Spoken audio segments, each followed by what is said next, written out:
Assalamualaikum Beres, selamat datang kembali di Guru Gembul Channel. Sesaat mari kita jadi bapak-bapak dengan segala jokesnya. Apa persamaan antara Medan dengan Madura? Keduanya distereotipkan sebagai markas bagi para rayap besi, para pencuri besi. Dan luar biasanya persamaannya bukan hanya selesai di situ, tetapi bahwa mereka ternyata sama-sama berawalan huruf M.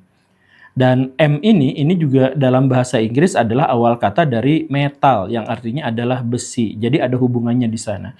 Dan luar biasanya pengendali besi yang berbentuk mutan itu namanya juga adalah magneto yang juga awalnya adalah huruf M. Ada seorang stand up comedian yang berasal dari Madura, namanya juga adalah Muslim yang awalnya M, yang dia suka sekali mengumpulkan para mutan yang namanya M. Jadi Muslim mengumpulkan mutan dan dia berasal dari Madura yang katanya suka nyolong besi, dan mutan yang mengendalikan besi itu juga adalah namanya magneto. Jadi semua yang namanya M itu adalah yang berhubungan dengan besi. Bahkan kalau kita cari-cari wali kota Medan itu namanya adalah Muhammad Bobi Apip Nasution. Jadi M juga ternyata seperti itu.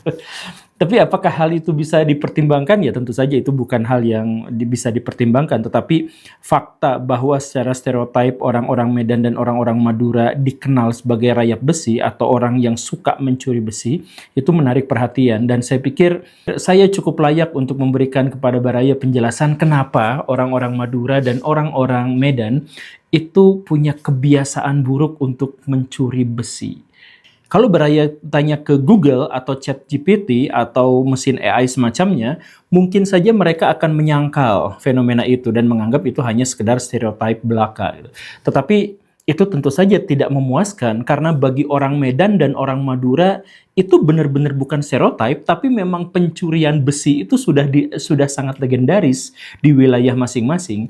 Nah, makanya saya harus mendapatkan jawaban yang lebih paripurna. Oke, kemudian saya searching lagi secara lebih dalam di Google misalkan. Dan jawaban mereka juga tetap aja template. Jawabannya adalah karena kemiskinan, kesenjangan ekonomi, lemahnya penegakan hukum, gagalnya institusi agama, dan sebagainya. Tapi lagi-lagi kalau memang masalahnya adalah hal-hal seperti itu, maka seharusnya itu terjadi di seluruh wilayah Indonesia. Karena kemiskinan, kesenjangan ekonomi, dan penegakan hukum yang kurang, dan hal yang semacam itu kan terjadi di seluruh Indonesia.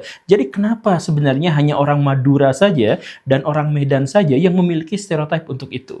Nah, makanya saya mengajak Baraya untuk memahami masalah sosiologis ini dari buku-buku klasik. Misalkan di buku ini, yang penjelasannya adalah bahwa sebenarnya kriminalitas itu bukan berarti pelanggaran hukum semata. Justru kriminalitas itu adalah bagian dari kebudayaan, itu adalah bagian dari kultur. Sehingga istilah yang disebutkan dalam buku ini, itu namanya adalah kultural kriminologi. Gitu.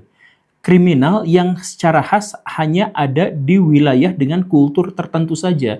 Jadi kebudayaan itu kan sering kita anggap sebagai satu capaian manusia yang tinggi, yang agung, yang megah, lengkap di dalamnya dengan sistem hierarki, sistem religi, sistem ilmu pengetahuan, sistem seni, sistem mata pencaharian, dan sebagainya. Kita memahaminya seperti itu, tetapi yang sering dilewatkan oleh para akademis adalah bahwa setiap kebudayaan, setiap kultur, bahkan setiap tradisi itu pasti ada residunya, pasti ada sesuatu yang buruknya, ada muntahannya, ada nya yang keluar bersamaan dengan terbentuknya kultur itu. Makanya kriminal tidak harus dipahami sebagai pelanggaran hukum. Kriminal harus dilihat juga sebagai wujud atau manifestasi dari kebudayaan yang tidak dikehendaki.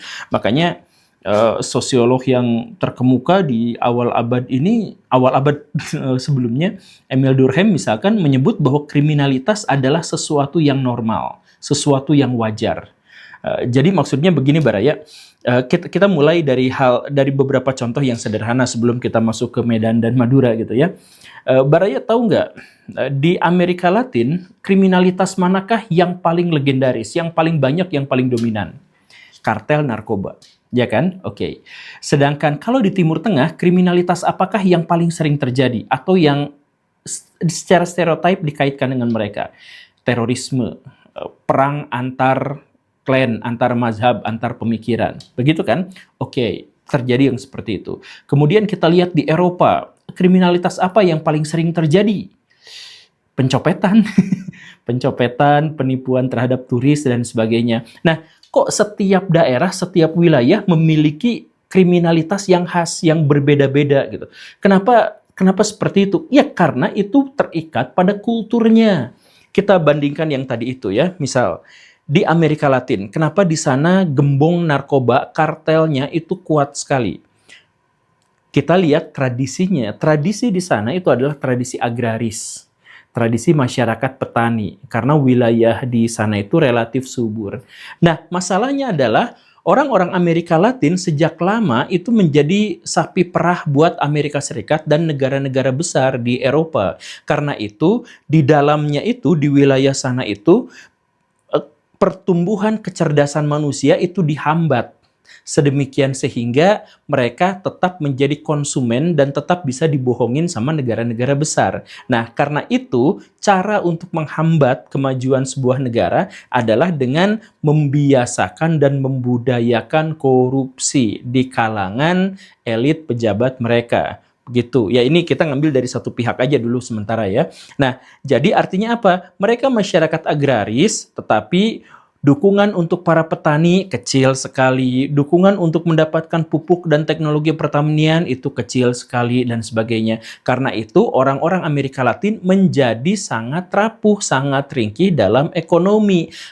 Dan mereka harus melihat dengan mata kepala sendiri pejabat-pejabat yang sangat kaya raya, bangsawan-bangsawan yang sangat kaya raya, dan sebagainya. Nah, kemarahan yang luar biasa, dan ini didasarkan dari latar ekonomi agraris, menyebabkan apa? Menyebabkan mereka bertani, tapi bertaninya kokain.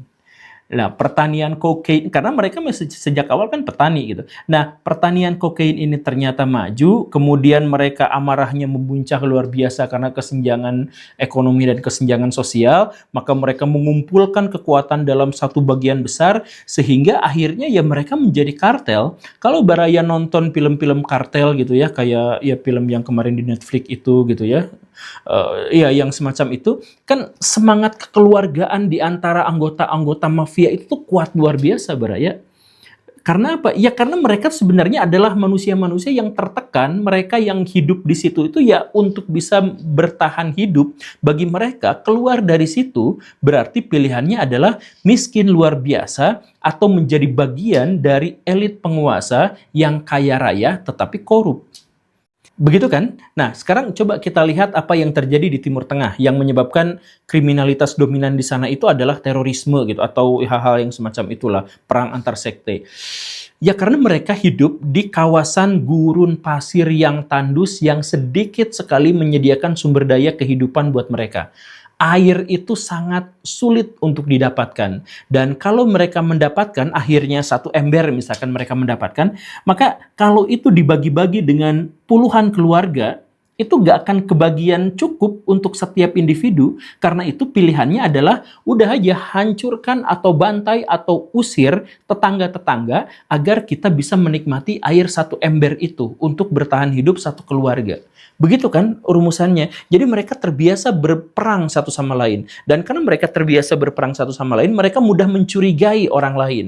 Orang yang pemikirannya beda aja sama kelompoknya, itu bisa aja diserang, diusir, atau dibantai. Nah, itu adalah karakteristik orang gurun dan mereka terbiasa untuk itu karena lingkungan memang mendorong mereka untuk berperilaku seperti itu gitu. Nah, ketika mereka hidup di dunia modern, perbedaan, kemudian perdebatan, perselisihan itu bisa aja diakhiri dengan pembunuhan gitu. Diakhiri dengan permusuhan tak berkesudahan. Ya karena mereka sudah terbiasa hidup dengan cara seperti itu. Maka kriminalitas yang paling dominan di Timur Tengah itu adalah yang berhubungan dengan terorisme dan kekerasan antar sekte, antar mazhab, antar etnis.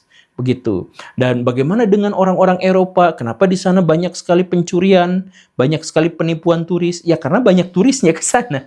Itu adalah benua yang paling banyak dikunjungi oleh turis-turis dari seluruh galaksi, kan begitu. Nah, di Eropa sendiri ada masalah yaitu imigran. Orang-orang Eropanya sebenarnya sudah tercerahkan, sudah terdidik dan ya mereka memiliki peradaban yang baik dan sudah meresap, teridentifikasi dalam pribadi-pribadi mereka. Sedangkan Sedangkan para imigran itu tidak menjadi seperti itu karena mereka baru datang dari sebuah dunia yang mendidik mereka dengan cara yang kurang ideal. Nah, ini menciptakan kesenjangan, ini menciptakan kerusuhan, dan ketika nanti ada turis yang datang ke sana, itu menjadi objek bagi angka kriminalitas. Kan begitu. Jadi balik lagi, sederhananya adalah kriminalitas itu tidak bisa dipandang hanya sebagai pelanggaran terhadap hukum, tetapi dia terikat erat dengan kultur, dengan kebudayaan masyarakat setempat. Nah, dengan analisis deduktif seperti yang saya contohkan pada kasus-kasus tadi itu, mari kita terapkan pada apa yang terjadi di Medan dan di Madura. Kita mulai dulu dari Madura.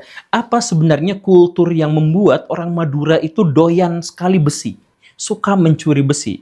Apa kulturnya? Apakah kultur Madura emang suka besi? Bukan gitu. Jadi gini, kita mulai dari beberapa sampel ya. Yang pertama bahwa orang Madura itu sebenarnya adalah subkultur Jawa. Leluhur mereka orang Jawa, dan bagian terbesar yang membentuk kebudayaan mereka itu juga adalah kebudayaan Jawa. Termasuk juga dorongan atau keinginan untuk menjadi masyarakat agraris, karena mereka kan leluhurnya dari Jawa. Jawa itu agraris. Nah, sayangnya di Madura itu tidak bisa agraris kebudayaannya karena tanahnya tandus, tanahnya gersang, dan relatif tidak subur. Karena itu, maka orang-orang Madura pada akhirnya hanya mewarisi beberapa mentalitas-mentalitas Jawa dan meninggalkan yang lain. Yang masih mereka pelihara diantaranya adalah ulet, gigih, kemudian berani merantau karena wilayahnya gersang. Nah, jadi wilayah gersang mendorong mereka untuk merantau, untuk gigih, tetapi di sisi lain mereka juga sedikit sekali mendapatkan akses terhadap pendidikan karena ekonomi yang masih sangat rentan. Begitu kan? Nah, sekarang coba pikirkan baik-baik. Mereka harus merantau, tetapi mereka tidak bisa menggapai pekerjaan-pekerjaan formal karena pendidikan yang kurang. Tapi mereka itu gigih, ulet, dan pekerja keras. Nah, maka ketika mereka harus merantau, maka pekerjaan-pekerjaan yang akan dipilih oleh orang-orang Madura itu adalah pekerjaan-pekerjaan yang tidak mensyaratkan pendidikan formal, tetapi mensyaratkan kegigihan dan keuletan. Karena hanya itu saja yang mungkin bisa mereka akses gitu. Ya, ini secara keseluruhan ya, bukan semua orang Madura tuh begitu, cuman gambaran umumnya begitu gitu ya. Nah, karena orang Madura sekarang bekerja di perantauan, kemudian mereka tidak terlalu peduli pada sektor formal dan mereka justru malah senang dengan kegigihan, maka pekerjaan-pekerjaannya diantaranya apa? Tukang cukur, tukang besi, gitu kan? Kemudian berdagang gitu ya, bahkan berdagangnya juga fokus pada keuletan, kegigihan. Misalkan buka warung Madura itu bisa sampai 24 jam gitu kan. Ya karena itu karakteristik orang Madura dan itu yang dibentuk oleh wilayahnya dan tradisinya. Nah, coba sekarang bayangkan ketika orang-orang Madura itu fokus pada pekerjaan-pekerjaan yang berhubungan dengan kegigihan tapi tidak formal, diantaranya adalah warung Madura dan tukang besi itu, maka residunya apa? Ya residunya adalah tukang maling besi. Karena di Surabaya misalkan, pengepul besi tua itu mayoritas orang Madura dan mereka sudah memiliki jaringan. Jadi kalau ada beberapa di antara individu-individu itu yang nakal-nakal, yang jaringan penadah besi tuanya itu nakal-nakal, mereka bisa aja memfasilitasi pencurian di tempat-tempat tertentu untuk mereka tadah. Begitu kan? Coba Baraya cek, datang ke Surabaya, cari besi rongsok. Itu kan kemajangan orang-orang Madura. Dan kenapa harus orang Madura? Ya karena itu tidak mensyaratkan pendidikan formal, tapi mensyaratkan kegigihan. Nah, jadi kalau sektor legalnya sudah seperti itu, maka tinggal cari sektor yang ilegalnya. Yaitu apa? Para pencuri besi. Gitu. Atau bagaimana dengan Medan? Nah, kalau Medan beda cerita lagi. Medan tuh latar budayanya bukan berasal dari sana, tapi berasal dari pelabuhan. Jadi kalau Baraya cek, salah satu kawasan jalur laut yang paling ramai itu kan adalah Selat Malaka. Nah, di Selat Malaka itu ada Medan di sana, ada belawannya di situ. Nah, orang Medan dengan demikian itu adalah masyarakat pelabuhan, masyarakat yang heterogen, masyarakat pedagang, dan masyarakat yang harus berkompetisi secara ekstrim dengan orang yang lain. Namanya juga pelabuhan. Nah, karena itu di situ menghasilkan dua hal. Yang pertama adalah keberadaan pelabuhan di sana itu meniscayakan keberadaan industri-industri besi. Baraya cek di Medan, itu kawasan industri besinya adalah yang paling besar di Sumatera. Karena kebutuhan industri, kebutuhan perdagangan, kebutuhan pelabuhan. Begitu kan? Nah, karena di sana secara tradisinya memang sudah menjadi kawasan industri besi dengan berbagai kebutuhannya, maka masyarakat juga membiasakan untuk hidup dengan besi. Tapi masalah berikutnya adalah kan di sana pelabuhan. Masyarakat pelabuhan itu adalah masyarakat yang keras, masyarakat yang suka bersaing, dan karena itu tersedia patron yang sangat kuat di Medan itu. Jadi ada preman yang paling tinggi jabatannya, pangkatnya, kemudian ada orang yang di bawahnya yang dilindungi dan akhirnya memiliki loyalitas yang tinggi dan sebagainya. Itu preman-preman Medan itu kan kuat sekali. Dari dulu udah terkenal sekali mereka itu. Nah, coba sekarang bayangkan, di satu sisi mereka adalah masyarakat yang keras dididik oleh kultur pelabuhan. Tetapi di sisi lain, pelabuhan juga mendorong mereka untuk memiliki industri besi, industri logam. Maka gabungan dari keduanya adalah menghasilkan kultur terkait dengan besi dan residu para pencuri besi. Karena di situ besinya sudah ada, tradisi mengepul besinya sudah ada, di situ ada pelabuhan, ada penadahnya ada. Nah, tinggal preman-preman atau orang-orang yang tinggal eksekusi nyari dan nyuri besinya siapa? Sudah ada jalurnya. Sudah ada kekuatannya. Makanya Baraya cek misalkan kejadian bulan Juli itu kan di Medan itu ada aksi pencurian besi besar-besaran gitu sampai miliaran kerugiannya itu karena perusahaan besar dicolong besinya. Nah, itu salah satu pelakunya itu adalah oknum anggota TNI atau purnawirawan TNI yang menunjukkan bahwa di Medan itu sudah sangat kuat jaringan para preman untuk menguasai perbesian itu. Nah, jadi sekali lagi gak kebetulan dan bukan hanya sekedar stereotype, kan banyak sekali ya, kemarin saya baca juga BBC gitu menyebut bahwa itu hanya sekedar stereotype. Enggak, ini bukan sekedar stereotype. Tapi kebudayaan itu punya residu. Kriminalitas itu adalah bagian dari kebudayaan dan itu normal. Saya tidak menormalkan, saya tidak mewajarkan pencurian besi dan kriminalitas, tapi secara sosiologis tidak ada satupun bangsa yang bebas dari kriminal. Dan kriminalitas itu biasanya selalu dikaitkan juga dengan moral, mental, dan etika masyarakat di situ yang memang terhubung dengan kebudayaan basic mereka. Iya kan? Ya, saya membuka kolom komentar untuk berdebat, untuk berdiskusi. Asal Baraya punya argumentasi, asal Baraya punya data, dan semacam itu, silahkan suguhkan. Kita terbuka dalam diskusi yang sehat dan penuh kebajikan. Terima kasih karena sudah menyimak. Saya Guru Gembul. Assalamualaikum warahmatullahi wabarakatuh.